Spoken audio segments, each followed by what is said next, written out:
Somebody said I was in a poly with them. That's a lie. I ain't never touched. Bambi kicked things off when she told Jasmine about something that came up in a private chat with Yandy. The moment Jasmine heard it, she seemed taken aback, almost like she hadn't expected to be dragged into a situation like that.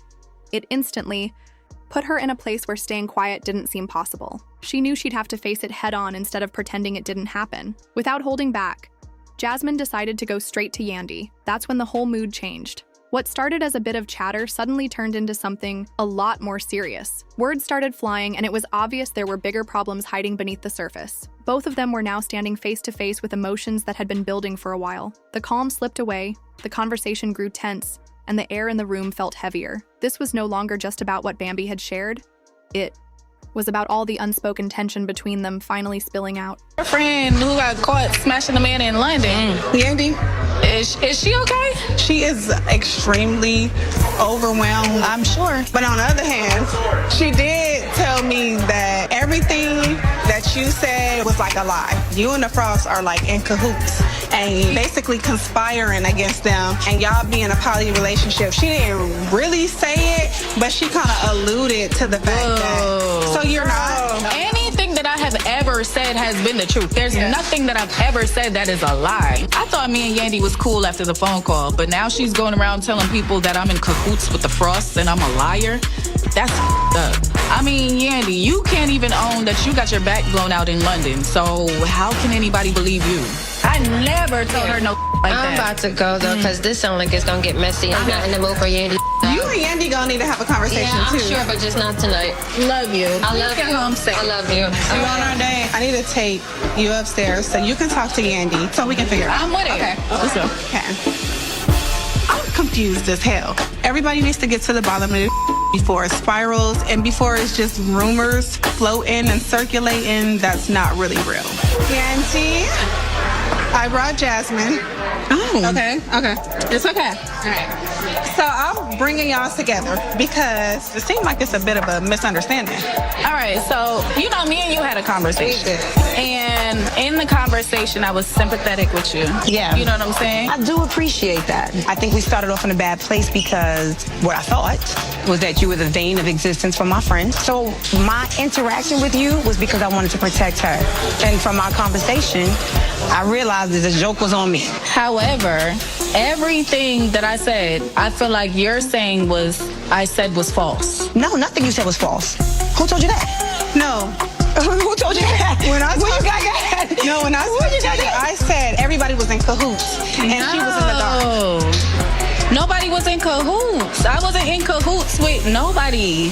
Yandy is clearly trying to twist my words around. I never lied. Me and the Frosts were in litigation for 2 years. What do you mean I'm in cahoots with the Frosts? If that was the case, I could have kept way more coin. She was saying that y'all's in together. Sound like, are they in a poly relationship? Are you guys? Tell the truth. But what about the camera? They already. Well, no. I already told them to. So tell the truth and say shame the devil. Tell the truth and shame the devil. Hold on before you say. No! Then they lying on your name, baby. Who the said that? Somebody said I was in a poly with them. That's a lie. I ain't never touched Rashida. I don't know where Yandy is getting this information from. Honestly, I think she's pulling it out of her ass. I am not in a poly relationship with Kirk and Rashida. Ugh. At this point, it feels like Yandy's trying to get out of this conversation. They just talk a little too much. I don't want this to get too, you know what I'm saying? It's not too anything because I feel like we cleared the air. I don't know how it got misconstrued by my good friend. She been drinking. Yeah. You thought I was her. I didn't think you was a liar. One thing about Yandy is that she know how to lead and control a conversation. I don't even know what to say right now, but I'm still confused. Well, welcome to Team Harris. When Jasmine finally faced Yandy, her voice carried a clear message. She had trusted her, and now that trust had been broken. There was a sharp edge to her tone, the kind that comes from feeling betrayed. She didn't need to explain it in words. Her body language made it obvious. The truth is, if you share something with someone like Yandy, you have to know that keeping quiet isn't exactly her strength. And this time, it wasn't just small talk. The details involved Yandy directly, making it even more likely she'd speak on it. Yandy isn't one to sit on information, especially if she sees a way to use it to her advantage. That's her skill. She can turn a situation into something that benefits her. She proved it again here. When Jasmine confronted her, Yandy didn't look rattled at all. She stayed calm and confident, almost like she'd been waiting for this moment. One of Yandy's biggest strengths is being able to control a room without losing her cool. She can shift the conversation, draw attention her way, and make herself seem in control, even if she helped create the problem. That's what makes her a tough person to go up against.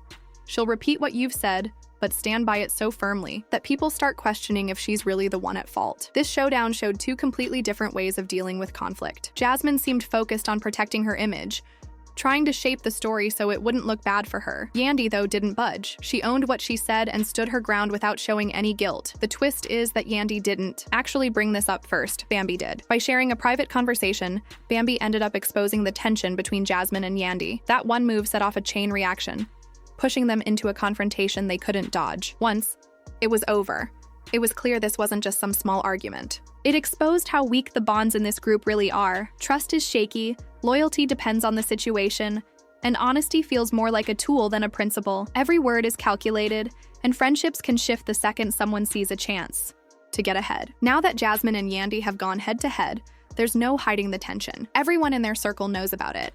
And if past drama on this show is any hint, this story won't end neatly. This was just one part of it, and how they move from here will decide just how explosive things become. If you've been following the drama, stay tuned. Make sure to subscribe and turn on notifications so you don't miss the next twists, heated moments, and behind-the-scenes reveals. Things are only going to get wilder from here, and you'll want to catch it all as it happens.